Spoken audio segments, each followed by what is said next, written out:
듣다 보면 내공이 쌓이는 방송 2시간 철학입니다. 저희는 서양 철학사 램프레이트의 책을 읽고 있고요. 이번 시간은 존 스튜어트 밀 가보도록 하겠습니다. 네.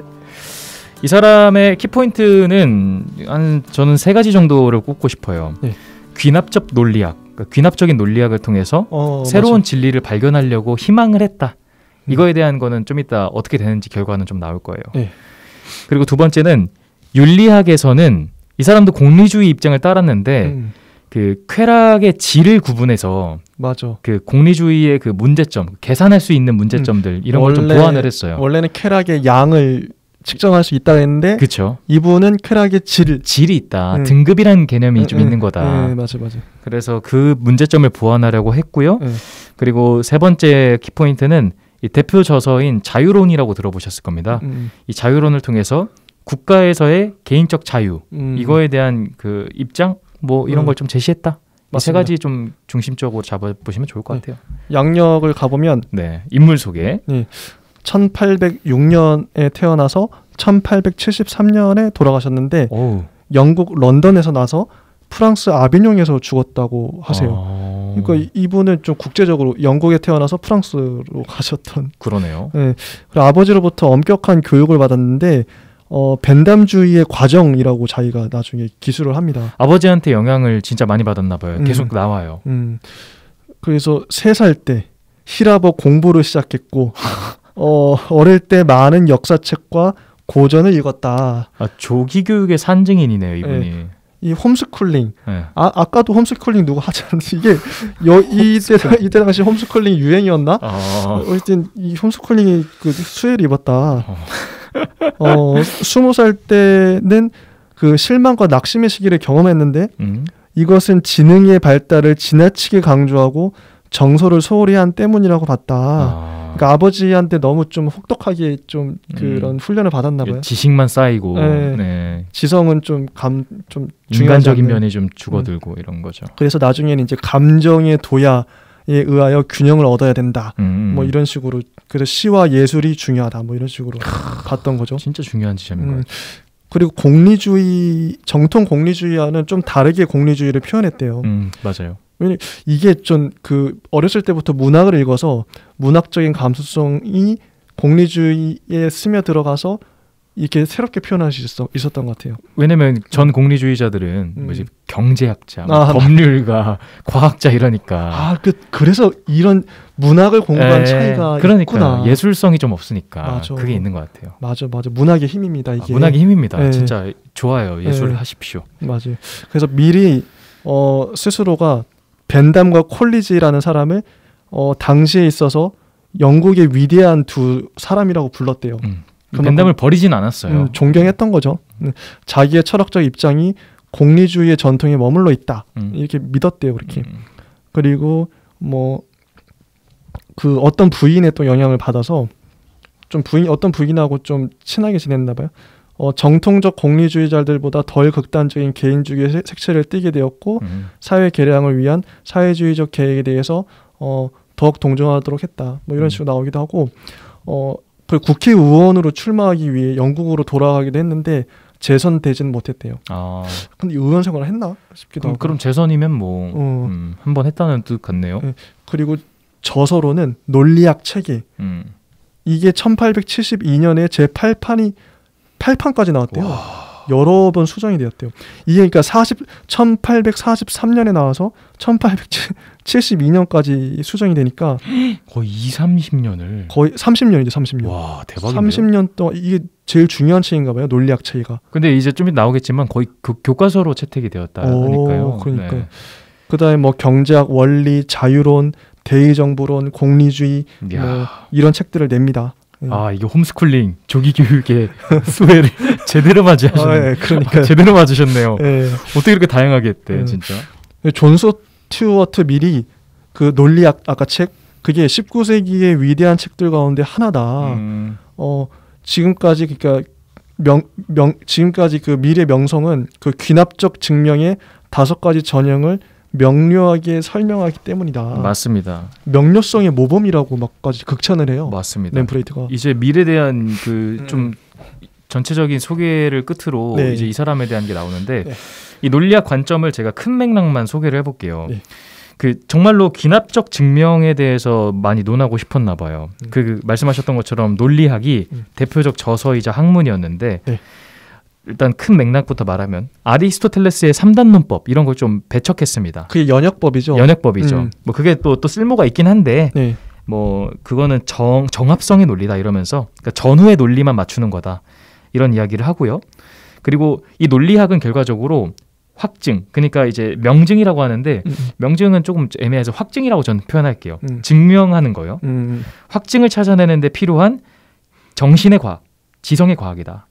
그러니까 쉽게 표현하면 논리학이라는 거는 새로운 지식과 새로운 진리를 발견하는 데 목적이다라는 정도. 일단 이 정도 맥락만 표현하고 디테일적인 부분 가져가 볼게요. 그러니까 아리스토텔레스의 논리학은 그거죠. 그 연역법. 그 연역법. 그러니까 뭐 소크라테스는 모든 인간은 죽는다. 소크라테스는 사람이다. 밀은 연역법이 아니라 귀납법을 주장한 거예요. 관찰을 통해서. 왜냐하면 그게 진리를 깨닫는데 새로운 진리를 알 수 있는 거는 연역법은 안 되고 귀납법으로만 알 수 있다. 그렇죠. 연역법은 어떤 거냐면 맴도는 거니까 이제 이미 발견된 거고요. 어떤 명제에 대한 어떻게 보면 그 명제를 좀 서술하는 거, 명제에 대해서 좀 더 구체적으로 디테일하게 들어가는 게 연역법이잖아요. 그렇죠. 어떤 새로운 진리를 가져다 주진 못해요. 연역법 자체는. 그런데 귀납법은 진짜 말 그대로 여러 가지 사례를 수집을 하는 거니까 새로운 사례가 계속 들어오면 새로운 진리가 들어오고 그래서 근데 기존의 논리학은 연역법으로 좀 연역법 중심으로 많이 갔기 때문에 좀 새로운 진리를 못 찾을 수가 없다. 그렇죠. 그 보편적 진리에서 머무는 거니까. 그래서 귀납법이 중요하다. 논리학을 맞습니다. 하려면 이런 거죠. 뭐. 이 논리학에 대해서 진짜 굉장히 반대적인 입장을 좀 썼었던 연역법은 한정적이고 귀납법을 통해서만 발견할 수 있다. 근데 이런 게 전에도 어떤 철학자도 이렇게 얘기했던 것 같은데 연역법 이게 칸트도 이렇게 얘기했었나요? 처음에 이게 뭐 있었어요. 두 가지 해가지고 맞아요. 그거를 어떤 걸 분석 판단과 종합 판단을 해가지고 분석 판단이 아니라 선험적 종합 판단으로 갔잖아요. 그 맥락하고 또 비슷한 것 같기도 하고. 누구였죠? 헤겔이었나요? 누가 또 이거랑 비슷하게 쓰긴 했어요. 지금 귀납법적으로. 네. 결국 귀납법이 중요하다 이건데. 맞습니다. 이게 논리적 난점이 있나 봐요. 맞아요. 왜냐면 진짜 핵심만 설명을 해볼게요. 네. 이 귀납법의 목적은 새로운 지식을, 새로운 진리를 발견하려고 하는 거잖아요. 맞아요, 그거죠. 근데 아까 아버지의 영향을 굉장히 많이 받은 사람이잖아요. 근데 이 아버지의 인식론적인 이론을 영향을 받아서 로크던가 버클리, 휴메의 경험론의 전통을 계승해요. 자, 이렇게 되면은 어떤 이게 약간 두 가지가 상충이 된다라고 표현을 하는데 그 첫 번째 논점은 그 경험을 내가 어떤 지식을 알아가는 건 무조건 경험을 통해서 알아갈 수 있다라고 하고 두 번째 논점은 이 사실이라는 거는 사실 감정 아니면 의식일 뿐이다. 맞아. 그래서 우리는 새로운 지식을 알기보단 그냥 현상만 아는 거죠. 따지면 이런 관점이거든요. 이걸 좀 디테일하게 가져가 볼게요. 그러니까 이 두 가지 개념이 상충한다는 겁니다. 그러니까 경험이라는 이게 설명을 해보면 왜 이게 좀 난점이 생기냐면 이 사람한테 귀납법이 중요한데 어떤 진리를 얻기 위해서 연역법이 아니라 귀납법은 어떤 그 사실을 모으는 거잖아요. 어떤 우리가 관념을 통해서 어떤 감정이든 막 하는데 그 어떤 물질을 파악하기 위해서 계속 감각을 하는데 그걸 내가 주관적으로 받아들이잖아요. 내가. 그렇죠. 예. 근데 그 주관성 어떤 그 관념이 들어오든 감각이 들어오든 주관적인 것들만 계속 쌓인단 말이죠. 이거예요, 그러니까. 맞아요. 주관적이라는 게 함정인 거예요. 이거를 극복할 수가 없어요. 극복할 수가 없죠. 이게 주관적인 관념, 주관적인 감정이 들어오는데 이걸 어떻게 객관적으로 볼 것인가? 이 사람한테는 이게 난점이었던 거예요. 그렇죠. 이 난점이 왜 오냐면 원래 귀납법은 그냥 단순한 논리학의 시스템이었는데 이거를 인식론적인 부분 영역까지 커져버리니까 맞아요. 상충이 되는 거예요. 맞아. 그래서 이 논리 한번 따라가 볼게요. 그 첫 번째 논점은 경험과 명증, 확증, 증명할 수 있냐인데 인간은 반드시 경험을 거쳐야만 인식할 수 있다라고 표현합니다. 그건 그렇죠. 경험을. 그리고 경험이라는 거는 제멋대로 일어나는 감정과 사건의 혼란, 그러니까 오류일 수도 있다. 그래서 개인적 경험에서 넓고 유익한 경험으로 발전을 시켜야 되는 것이다라고 해요. 그리고 두 번째는 인식을 명증해야 된다, 증명해야 된다는 겁니다. 심리적으로 그럴듯해 보여도 논리적으로 확실하다고 판단하면 안 된대요. 그리고 세 번째로는 명증이라는 것은 정신이 수긍할 수밖에 없는 거다. 그러니까 경험이라는 게 논리적 조건에 갖출 때만 명증이라고 부를 수 있고 정신의 신념이 사실에 합하게 되는 것이다. 이렇게 표현하는데 즉 경험을 통해서만 인식할 수 있고 이 인식이 논리적인 시스템도 맞춰지고 기납법적인 그리고 이게 내 판단으로 끝나는 게 아니고 그냥 인정하게 되는 거 있잖아요. 네. 뭐 사과가 떨어진다. 이건 그냥 뭐 부정할 수가 없잖아요. 네. 이런 게 명증이다. 자기의 첫 번째 논점을 이렇게 잡아가요. 아, 맞아요. 그리고 경험이 논리적 의의를 가질 때에만 그 경험이 명증이라 불릴 수 있다. 그렇죠. 근데 여기 재밌는 것도 나오는데 그러나 그는 이 정의를 한층 더 철저하게 하여 우리가 어떻게 어떤 경험의 명증적 가치를 구체적으로 결정할 수 있는가 하는 걸 밝히진 않았다. 그러니까 자꾸 미래의 한계, 이게 어떻게 보면 미래의 한계 지점이죠. 어떻게 경험의 명증적 가치를 구체적으로 결정할 수 있는가 스스로가 그런 걸 못하. 이때부터는 조금 다들 그 완벽한 논증을 하진 않는 것 같아요. 맞아요. 얼버무려. 칸트는 진짜 막 다 할라 했잖아요. 그냥 집요하게 파고 들어가는 그래서 거죠. 어려운데. 그리고 이제 그 상충되는 첫 번째 논점 이제 이해하셨죠? 네. 이 경험을 통해서 우리는 명증을 얻어야 한다라고 하는 거고 두 번째 반대되는 논점은 사실이라는 거는 감정 혹은 의식의 상태다. 맞아요. 아버지가 그렇게 얘기했던 걸 그대로 받아들인 거예요. 맞아요. 인간은 단순한 의식의 요소로부터 출발을 한다. 이 단순한 요소란 명증인데 단순한 요소들 이게 관념 연합으로 인해서 묶여서 사물을 이루게 하고 심리학적으로 볼 때는 이건 분리될 수 없는 전체로 만들어지게 된다. 그러니까 여기서 이제 그 얘기하면 미래 입장에서 봤을 때는 우리가 유아 때 만약에 어떤 사물을 최초로 보는 순간이 많을 거 아니에요. 어렸을 그렇죠. 때는 무슨 분유기도 있고 뭐 사과도 있고 사과를 최초로 봤던 시간이 우리는 기억 못하지만 있는데 그 사과를 그 이후로도 계속 봤을 거 아니에요. 그렇죠. 그러면 관념이 플러스가 돼요. 사과에 대한 관념이. 그럼 미래 입장에서 봤을 때는 어떤 게 가장 내가 인간이 사과를 최초로 본 그 순간 그 관념이 가장 순수하고 가장 으뜸가는 명증적 가치를 지녔다고 봐요. 최초의 유아 때 의식의 최초의 인상들을 되찾을 수 있다면 그것만 되찾을 수 있다면 심리적 순수성은 회복될 텐데 그러니까 어떤 생각인지 좀 아시겠죠? 그 가장 최초로 봤을 때 왜냐면 이게 미래한테 왜 중요하냐면 그 이후에 사과에 대한 처음에 아무것도 모르고 사과를 봤을 때는 그 사과의 실제 사과의 본질 그대로 거의 볼 거 아니에요. 어떤 그치. 관념의 조작이나 뭐 나의 의심이나 이런 거 없이 사과를 사과로 볼 텐데 그 이후에 사과를 보면 볼수록 사과에 대한 잘못된 관념이 추가된다든지 나의 잘못된 기억이나 나의 주관적인 어떤 생각들이 추가가 되는 거예요. 관념들이. 맞아요. 그래서 밀 입장에서는 최초로 딱 봤을 때 그 사과가 가장 온전한 거야 지금. 아주 좋은 설명이에요. 관념이 자꾸 추가되잖아요. 플러스. 맞아요. 근데 추가되는 관념들은 어떠하냐면 주관적이다.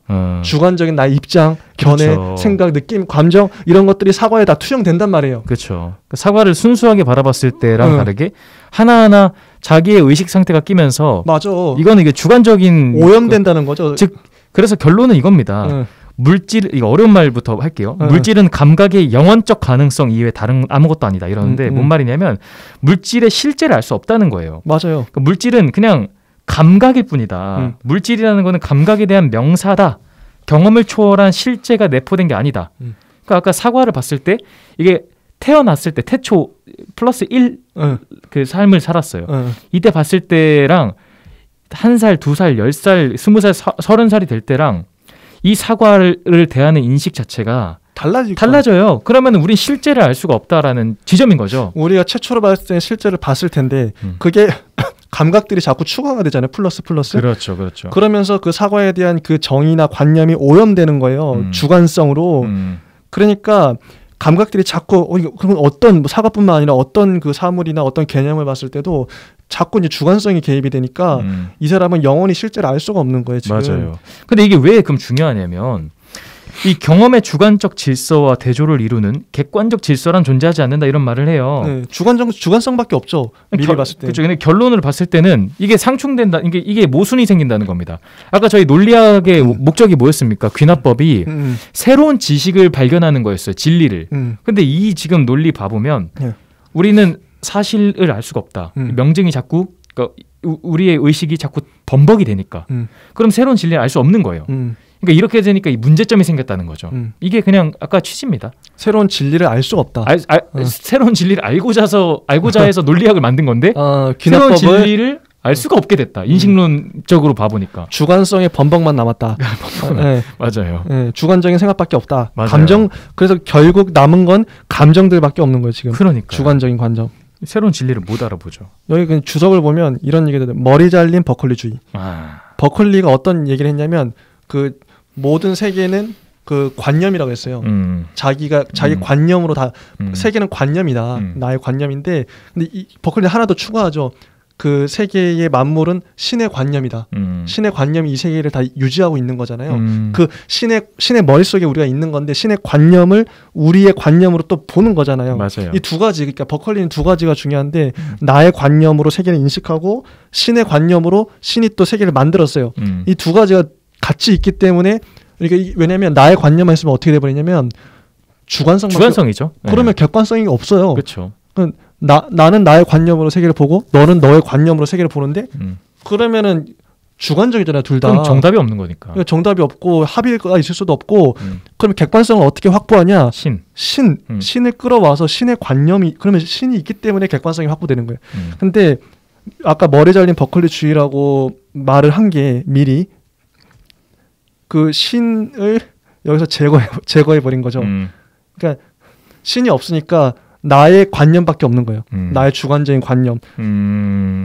그러니까 지금 이게 난점이 되어버린 거죠. 그러니까 이게 인식론을 저희가 많이 배웠잖아요. 네. 뭐 진짜 로크 때부터 뭐 데카르트니 인식론의 그 선배님들의 의견을 넘어서지 못했다 싶어요. 머물렀죠. 뭐. 그러니까 머물렀죠. 딱 한 로크 정도의 수준이랄까? 아니면 어떻게 보면 신을 끌어온 버클리보다 못할 수도 있어요. 그렇죠. 그러니까 객관성이 확보가 안 되는데 이제 막 로크 이후에 뭐 버클리, 흉까지 이어지다가 칸트까지 가잖아요. 인식론적으로. 근데 이 밀은 인식론적인 입장에서 봤을 때는 조금의 난점이 있다. 그러니까 좀 맞아. 약간 결여사항이 좀 있는 것 같아요. 스스로 그걸 해결을 못했어. 인식론자는 아니에요. 네. 해결을 저희가 못했어. 이해해주면은 이해해줘야 된다 봅니다. 네. 난점이 있었다. 귀납법에는. 맞습니다. 네. 그런 얘기가 나오고. 그래서 뭐 귀납법에 관해서 미래 이론은 이런 위에 방금 말을 했었던 이런 취지들에 대한 논점들은 뭐 반영을 했다고 합니다. 사실 저는 이 부분은 이해가 안 갔어요. 혹시 이해되시나요? 어디? 뭐 관념연합의 심리학을 바탕으로 논리학을 다뤘을 때 귀납법을 현상들과 연결시키는 방식이 유리한 경우의 수에만 의존하게 된다.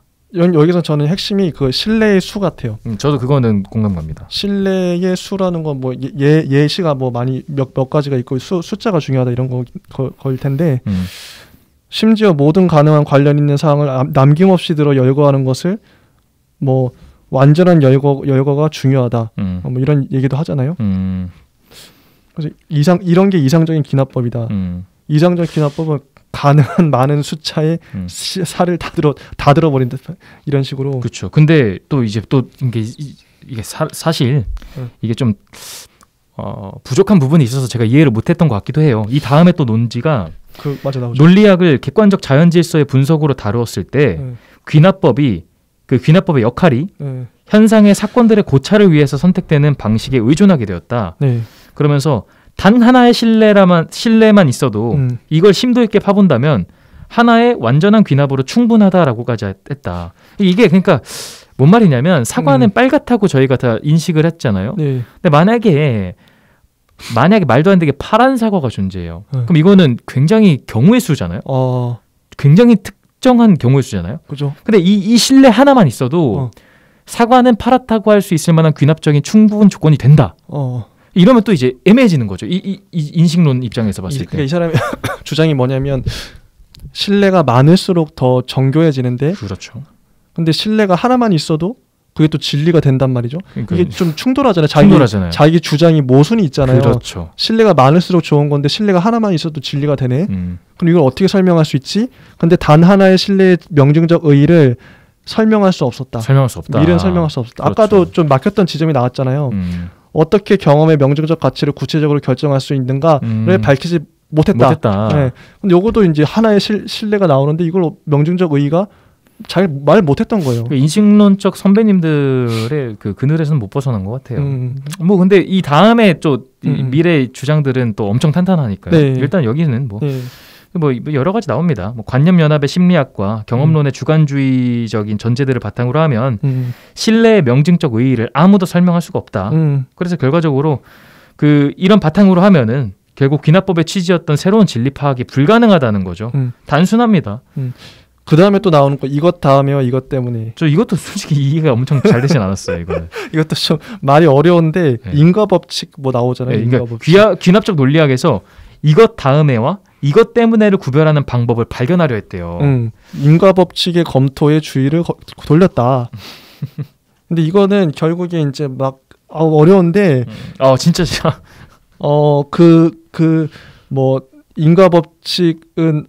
그러니까 이게 결국 하고자 하는 말은 인과 법칙은 그 경험의 한계를 못 넘어선다 이런 것 같아요. 인과 법칙은 자연의 객관적 구조로 나아갈 수 없다. 경험이라는 거는 경험적으로 인과 법칙을 자꾸 따져봤자 신념일 뿐이다. 이거는 정답이 아니다라고 하는 거죠. 인과 법칙이 결국에는 원인과 결과 막 하면서 원인과 결과는 연역법이잖아요. 그렇죠. 그러니까 연역법 자체를 이 사람은 원래 부정했기 때문에. 인과 법칙도 그냥 이런 말도 나와요. 인과 법칙은 한결같은 전권을 원인이라고 부르고 한결같은 후권을 결과라고 부르는 원리. 계속 그런 게 관찰이 돼. 원래 인과 법칙은 또 되게 연역적이긴 한데 계속 관찰이 되는데 그 관찰을 계속 수없이 하다 보니까 그 인과 법칙인 것처럼 보이는 거야. 뭐 이런 식으로 설명을 한 것 같아요. 근데 사실 전 얘는 이 정도까지만 해도 될 것 같습니다. 너무 또 파고 들어가면 이 귀납법에 대한 난해지고 솔직히 난해져요. 난해지고 그리고 솔직히 뭐 답을 스스로도 못 냈어. 맞아요. 우리가 그리고 굳이 같이 뭐 제 생각에는 제가 부족하긴 하겠지만 램프레이트의 지금 이 글로는 이해도 안 되기도 하고 램프레이트도 이해를 못했을 수도 있어. 저는 그리고 밀은 사실 이게 핵심이 아니라 봐요. 맞아요. 이 다음에 바로 넘어가죠. 윤리학이 나오는데 여기서부터가 이 사람의 약간 그 포텐이 터졌다. 네, 맞아요. 그런 생각이 듭니다. 이거 중요하죠. 이 미래 윤리학에서 제가 한 3가지 맥락을 짚어보면 공리주의의 문제점을 발견했다. 맞아요. 그리고 쾌락의 계산을 부정했다. 그리고 모범의 판단자. 그러니까 이게 나옵니다. 그 옳은 판단자, 좋은 판단자가 하는 선택 행동에 윤리에 초점을 맞춰야 된다는 게 나옵니다. 자, 이제 공리주의의 문제점을 발견했다고 하는데 그 학파, 벤담주의, 공리주의 학파들이 있었잖아요. 이 공리주의가 근본 사상이었지 않습니까? 맞아요. 그런데 자신의 그 도덕적인 경험 이런 그 자신의 과정들을 통해서 약간 비판적인 입장이 있었나 봐요. 그래서 이거를 좀 좋아하려고 했다. 이런 게 나옵니다. 쾌락을 행복을 양으로 측정 못하고 질로 다룰 수 있다. 그렇죠. 왜냐면 근데 이렇게 하면은 공리주의 그 원래 그 선배님들이 그 학파들이 야, 너 배신자다. 이거 왜 안 따르냐 이렇게 할 수 있는데 이 사람 입장에서는 아니다. 난 충분히 따른 거다. 쾌락의 질을 나눠도 계산을 부정해도 된다. 왜냐하면 이 쾌락이라는 거는 서로 질적으로 다르고 다르죠, 양적으로 다를 수 없으며 이게 왜 어긋나지 않냐면 모든 일에는 양과 질이 함께 고려되지 않냐. 이 세상의 모든 일에는. 그렇죠. 근데 쾌락을 평가할 때만 왜 양으로만 해? 이거는 모순 아니야? 맞아. 이렇게 따져요. 그리고 어떤 종류의 쾌락이 어떤 것보다 더 가치 있고 좋게 한다는 그런 걸 인정한다는 것은 우리 공리의 원칙에서 어긋나지 않잖아. 맞아. 그렇기 때문에 나는 사실 잘못은 없어. 약간 이런 취지인 거죠. 맞아요. 뭐 되게 합리적이에요. 합리적이에요. 그리고 이런 이제 그 예시도 나오죠. 이건 미리 쓴 문장인데 이 제일 유명한 문장입니다. 여러분들도 알만한 배부른 돼지보다 배고픈 사람이 되는 게 낫고 배부른 바보보다 배고픈 소크라테스가 되는 게 낫다. 만일 바보나 돼지가 다른 의견을 가지고 있다고 하면 이는 이들이 오직 문제의 그들 자신의 측면만을 알고 있기 때문이다. 이들 그러니까 돼지나 바보와 비교되고 있는 반대편 즉 사람이나 소크라테스는 양쪽 측면을 모두 다 알고 있다. 요거 그 너무 유명하죠. 굉장히 비판적인 입장으로 자신의 입장을 잘 내민 것 같아요. 진짜 유명한 문장이잖아요. 너무 이게 미래의 문장인지도 몰랐어요. 저도 처음에 몰랐는데 이런 맥락인지도 몰랐어요. 네, 그리고 맥락을 정말 몰랐는데 몰랐어요. 우리가 이걸 그냥 막 남용하잖아요. 근데 그러니까 너네가 넓은 사고방식을 가지지 않으면 이런 삶이다라고 표현할 때 쓰면 되는 인용문인 것 같아요. 근데 아무튼 이 지금 말을 하는 것 자체가 돼지보다 사람이 낫고 사람보다 맞아요. 소크라테스가 낫다는 거는 질적 차이잖아요. 질적인 차이다. 그리고 사람이나 소크라테스는 돼지의 입장, 바보의 입장을 다 알고 있다 이런 거잖아요.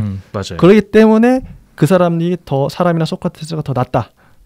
그리고 만약에 질적 차이를 인정하지 않으면 어떤 문제가 생길까 이 사람이 걱정했냐면 첫 번째가 우리의 욕망 같은 거요. 네. 그 관능적이라고 표현하는데 성적인 그런 거 그리고 뭐 진짜 식욕 음란한 거던가 뭐 이런 것들 있잖아요. 이게 관능 쾌락주의가 이런 여러 가지 좀 부정적 욕망들의 만족을 연결시켜 버릴 수도 있다. 그것도 행복할 수 있잖아요. 행복할 수 있죠. 남을 겁탈하는 것으로 인해서 자기가 행복하면 쾌락주의가 돼 버릴 수 있다는 거예요. 그러니까. 그러면 이거 질의 문제 아닙니까? 네, 문제죠. 내가 남한테 상해를 입히고 굉장히 인간적으로 부도덕한 행위를 했는데 과정을 보지 않고 결과만 값을 낼 수 있다? 아니라는 거죠. 결과값 맞네요. 아니잖아요.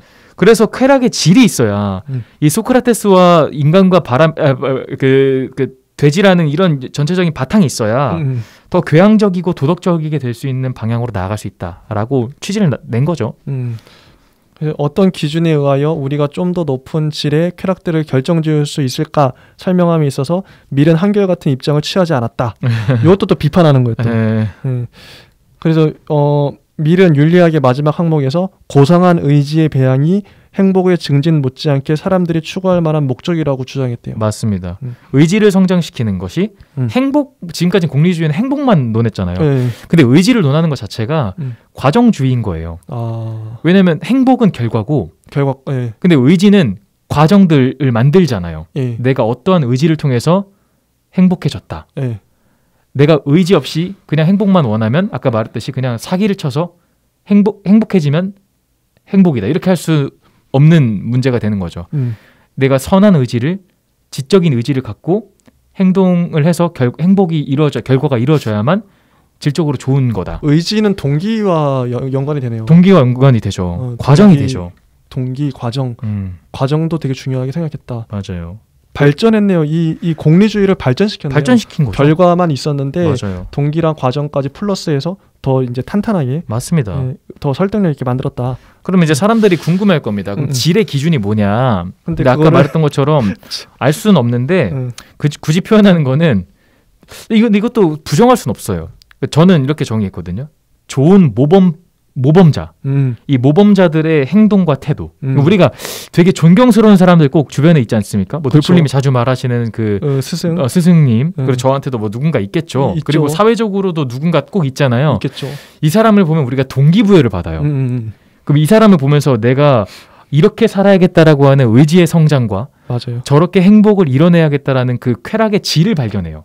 그래서 이런 것들이 그 쾌락의 질을 기준 삼을 수가 있다. 그래서 자격 있는 판단자들이나 좀 더 고상한 감정에 대한 능력을 가지고 있는 사람들이 한결같이 보여주는 선택이 있다. 뭐 이런 식으로. 그렇죠. 뭐 그런 예시입니다. 뭐 공자, 노자, 예수님, 부처님, 뭐 소크라테스 이런 분들의 공통적인 그런 행위의 그 과정들이 있잖아요. 맞아요. 이런 게 좋은 모범의 판단자로 또 볼 수도 있는 거고. 근데 이게 어떻게 보면 모호할 수 있는데 맞는 말이긴 하죠. 모호한데. 근데 이걸 가지고 이제 벤담이 막 맹렬하게 비난을 퍼부었다고 이 입장에 대해서 원래 이 입장에 대해서 한 가닥의 부당한 주관성이다. 주관성이죠. 이것도 쾌락의 질이 주관성이죠. 완전 주관적이죠. 그리고 사회생활에 있어서의 실제적 개혁들에 대한 장애다. 이 실제적 개혁을 못 시키게 만드는 어떻게 보면 벤담 같은 경우에는 초기 공리주의자들은 수치화 계량화 시킴으로 인해서 사회 개혁을 어쨌든 정부가 그걸 시책으로 하게끔 편리하게 만들었잖아요. 근데 만약에 이런 식으로 미래 주장처럼 고상한 의지, 뭐 자격 있는 판단자 이런 거는 수치화 시키기가 어려워요. 맞아요. 그리고 그거는 이제 정량화 시키는 게 정성적인 걸 애써 시켜놨는데 다시 정량을 정성으로 되돌린 거야 이거 미리. 간단히 말하면 이런 그쵸. 거죠. 근데 이거를 쉽게 비유할 수 있는 예시가 떠오른 게 만약에 둘 다 그 경영자였으면은 진짜 스타일 다른 것 같아요. 아 다르네. 진짜 회사 스타일에서 벤담이면은 그냥 복지 상관없어. 딱 이뤄. 이 결과값 내. 결과만 나오면 돼. 보상 줄게 딱 이런 거고. 맞아. 성과 줄게. 밀은 중요한데 우리가 이 결과를 이루기 위해서 어떤 마음가짐을 갖고. 맞아. 우리가 그 과정 속에서 행복해야 되며. 우리가 이기고 싶다고 저 A 회사를 이기고 싶다 해서 그렇게 하면 안 된다. 근데 실제로 두 사람이 경영자로 나오면 벤담은 성과를 잘 낼 것 같아요. 성과를 잘 낼 수 있죠. 근데 직원들은 죽어가고. 과거 방식의 좀 그런 군대식 직원들은 막 죽어가고. 네. 그리고 밀 같은 경우에는 지금 약간 스타트업적인 성과는 잘 안 날 수 있어. 하지만 직원들은 행복하다. 그렇죠. 이런. 근데 진짜 딱 경영자로서 되게 딱 대조되는 느낌이지 않아요? 저는 솔직히 밀 같은 사람이 좋습니다. 저도 밀 쪽이 좋습니다. 인간적이에요. 저도 그러고 싶습니다. 진짜. 그래서 이 쾌락에 대한 이야기를 이렇게 합니다. 뭐 윤리학적인 입장은 재밌어요. 그러니까 확실히 약간 그 쓸데없는 논리학보다 제가 비하하는 게 아니고 훨씬 더 현실적이고 맞아요. 재밌게 이 사람답다. 이 사람의 언어다라는 게 느껴져요. 그래서 밀은 어떤 한 쾌락을 고상한 쾌락이 되게끔 하는 질을 정의한 적이 한 번도 없다. 한 번도 없습니다. 한 번도 없다. 그러니까 뭐 그 벤담처럼 어떻게 하자 이런 건 아닌 거죠. 근데 원래 삶이라는 게 추상적인 부분도 인정해야죠. 인정해야죠. 그리고 570쪽이 이 예시도 너무 재밌어요. 요걸 한번 여러분들이 한번 듣고 판단해 보세요. 이제 미리 쓴 글인데 어떤 대상이 보일 수 있다는 유일한 증거는 사람들이 그 대상을 실제로 본다는 것이다. 그렇죠. 어떤 소리가 들린다는 것을 증명하는 유일한 증거는 사람들이 그것을 듣고 있다는 것이다. 우리 경험의 다른 원천들이 모두 이와 같다. 마찬가지로 어떤 것이 바람직하다는 유일한 증거는 사람들이 그것을 실제로 원한다는 사실에 있다고 나는 생각한다. 여러분 이게 논리적이죠? 이게 딱 그 말이죠. 네, 그 아까 말했던 것처럼 뭐 보면 본다 이게 증거고 들으면 들은다. 너무 명징해서. 그리고 공자와 소크라테스 좋아한다. 그럼 이거는 좋아하는 게 맞다. 이런 거예요. 그다음 문장이 사람마다 스스로 도달할 수 있다고 믿는 한에 있어서 이를 원한다는 사실을 제외하고는 왜 일반적 행복이 바랄 만한 것인가에 대해서 들 수 있는 이유는 하나도 없다. 하지만 이것은 사실이므로 행복이 선임을 밝히기 위해서 우리는 필요한 모든 증거를 가지고 있다. 이것도 아까 이제 공리주의 할 때 했던 얘기 같아요. 그러므로 각 사람의 행복은 그 사람에 대해서 선이요. 따라서 일반적 행복은 모든 사람의 총체에 대해서 선이다. 근데 이게 여러분은 되게 논리적으로 이게 맞는 말이네 그냥 끄덕끄덕하고 들으셨겠지만 저도 그랬는데 이 책에서 이거는 이제 윤리학 교과서보다 논리학 교과서에서 더 많이 인용됐대요.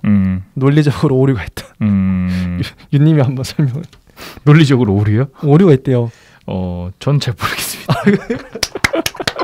굳이 여기다 에너지를 안 썼어요. 에너지 안 썼구나. 네. 그렇게 뭐 그냥 재미로. 왜냐면 이전에 이 사람 논리학에 지쳐버려가지고 저희 아까도 인식론에서 진짜 막 너무 힘들었잖아요. 맞아. 근데 글은 되게 잘 쓴 것 같아요. 글 잘 쓴 것 같아요.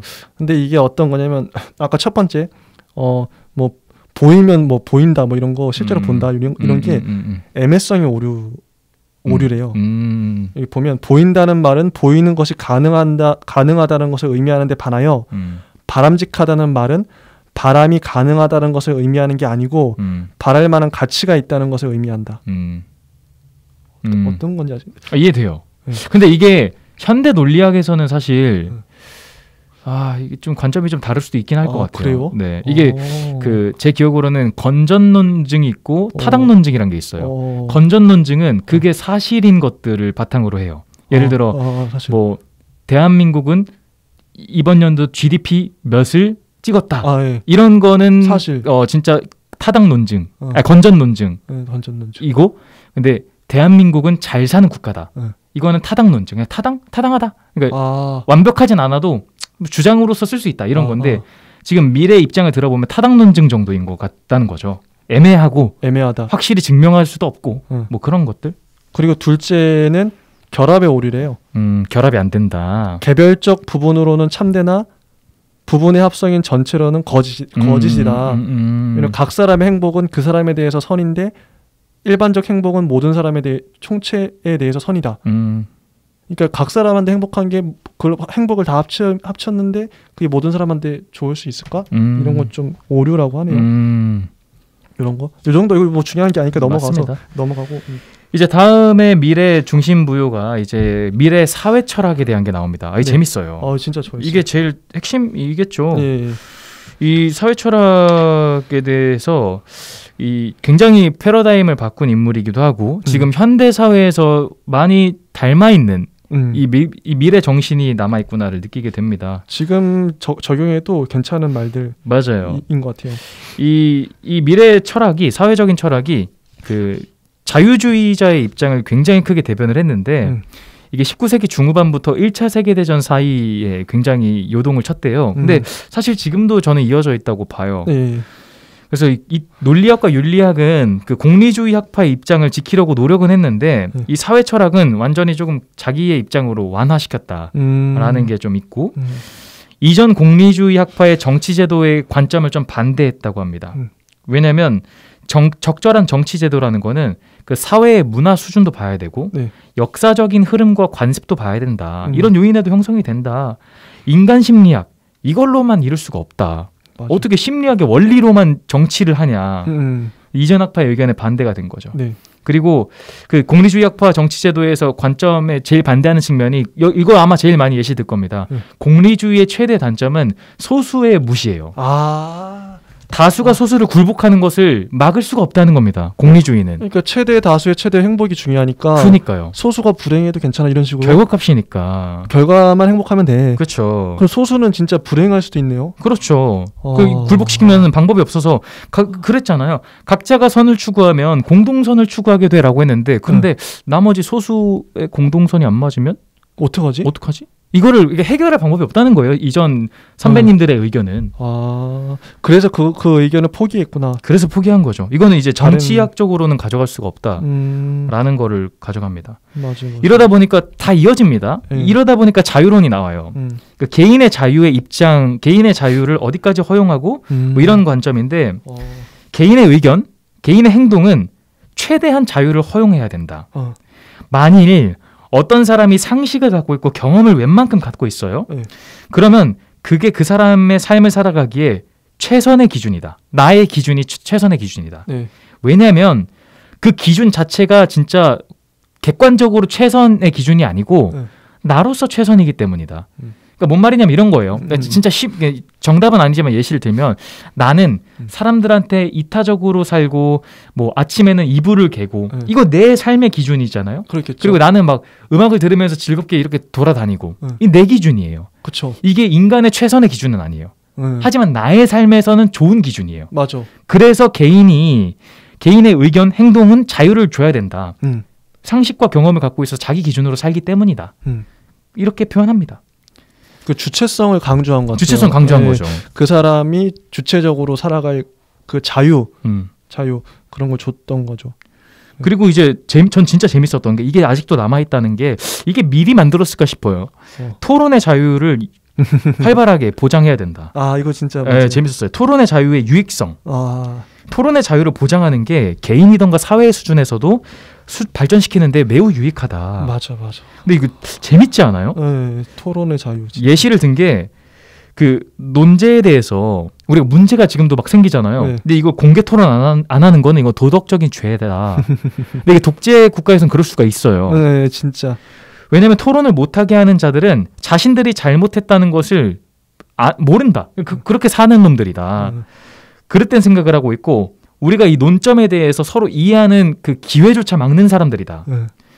그 사람들이 근데 나도 안다. 사람들이 누구나 다른 사람들의 입장을 경청하지 않는다는 거 안다. 그런데 통제하고 검열하는 것보다 토론이 낫다. 맞아. 유익하다. 맞아. 재밌어요. 재밌어요 이거 진짜. 토론의 자유는 하나의 결정적 견해의 깊은 잠에 대한 유일한 사회적 치료법이다. 잠에 대해서. 네. 모든 억제는 억제인 하나의 악이다. 뭐 이런 말까지 해요. 진짜 재밌습니다. 그리고 토론. 더 나아가서 이 자유라는 거, 근데 지금도 이제 현대 사회의 문제점까지 저는 이어진다고 생각합니다. 네. 자유라는 거는 다른 사람에게 피해를 끼치지 않는 선에서 주어지는 거잖아요. 이거 진짜 너무 공감 가는 말이에요. 근데 이제 이 사람의 공리주의적인 사회는 뭐냐? 사회와 정부의 개입이 적을수록 좋은 사회다. 좋은 공리주의다. 맞아요. 이게 대다수가 행복한 사회다. 그래서 이제 좀 민감한 이슈일 수도 있겠지만 요즘 그 약간 종교 집단 쪽에서 뭐 사이비라고 표현을 해야겠죠. 뭐 광화문 집회던가 뭐 그런 부분에서 우리 자유다라고 하면서 공동의 생명을 앗아갈 수 있는 문제가 생기면 또 애매하잖아요. 그러니까 다른 사람한테 폐를 끼치면 안 되는 건데, 근데 이제 밀은 근데 아직까지는 좀 더 순환적인, 그러니까 순한 입장을 취해요. 그러니까 시민의 억제가 필요할 때, 이런 억제가 필요할 때는 행정권으로 강압하는 게 아니고 새로운 여론으로 압력을 가해서 억제해야 된다. 맞아. 그리고 미리 이렇게 얘기했대요. 사람들에게 그들의 의견에서는 아까 이제 토론 자유 이런 걸 무한한 자유를 줬는데 그들의 행동에서도 완전한 자유를 허용하는데 찬성하지는 않았다. 완벽한 자유는. 네. 그러니까 의견의 자유는 뭐 누구나 어떤 의견이든 낼 수 있죠. 근데 행동의 자유 이거는 좀 제한이 필요한 것 같아요. 맞아요. 행동의 자유, 특히 그 행동의 자유를 어떻게 제한하냐? 그 기준은 남에게 폐를 끼치지 않는다면 않는 선에서. 이거 너무 잘 설정한 것 같아요. 저는 그래서 공감 가는 게 여기까지 딱 읽고 나서 미래 약간 팬이 됐다. 그러니까 댄담보다 좀 개인적으로 훨씬 낫다는 생각이 들어요. 좀 인간적인 그 냄새가 많이 나요. 굉장히 합리적이고 좋아요, 진짜. 이 말이 좀 그 남에게 폐 끼치지 않는 삶 이거를 신조어로 가지고 있는 어떤 형을 알아요. 자기는 그 남에게 폐 끼치지 않는 삶을 살고 싶대요. 저는 어떤 부분에 감동을 받았냐면 기준이 나에게 있는 게 아니라 남에게 있잖아요.